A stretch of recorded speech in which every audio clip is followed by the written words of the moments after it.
I informed the Speaker and asked clearance about the instructions ng Pangulo. At ang sabi niya, wala tayong magagawa. Kaya po nagtataka ako kung bakit sinasabi ni Pangulo na hindi niya makilala ang budget, samantalang lahat na binawas at dinagdag sa mga ahensya ng gobyerno ay humihingi ng approval sa kanya si Sec. Mina Pangandaman. Bago namin ginawa o tinapos ni Senator Chis Escudero during the BICAM. Sinabi pa ni Sec. Mina, everything is cleared with the President. Basta importante, pasok ang pondo na request ng Pangulo. The following day, sinabi ni Sec. Mina, approve na si Presidente BBM sa lahat na binawasan na ahensya. Masaya na ang Pangulo dahil naipasok ang gusto niyang 100 billion insertion.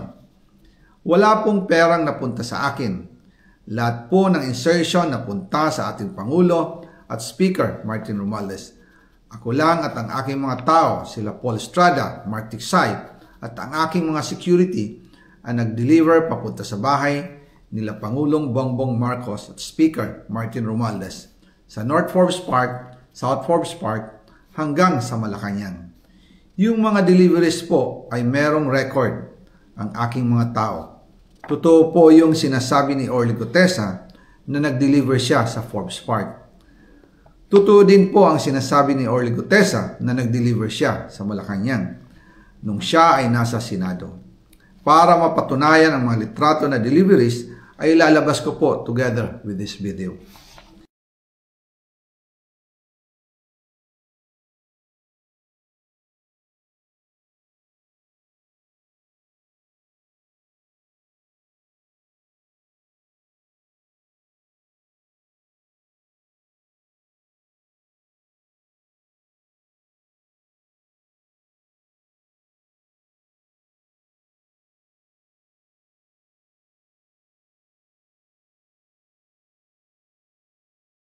After po ng approval ng budget sa General Appropriations Act of 2025, nagtanong po ako sa DPWH kung magkano ang kailangan na ibigay sa Office of the President o ang SOP na bigayan.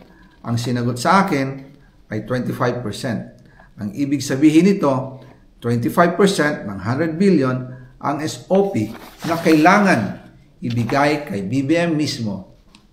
In total, 25 billion ang napunta kay Pangulong Bongbong Marcos. Kaya ngayon ay hinahamon ko si Ombudsman Remulla kung seryoso talaga siya sa mga sinasabi niya sa kanyang press release na idadamay niya pati si Martin Romualdez kung magbibigay ako ng ebidensya. Patunayan niya ngayon ang pronouncement niya. Imbestigahan niya ang fraternity Brad at ang kanyang kaibigan na si Speaker Martin Romualdez kung talagang tutupad siya sa tungkulin niya.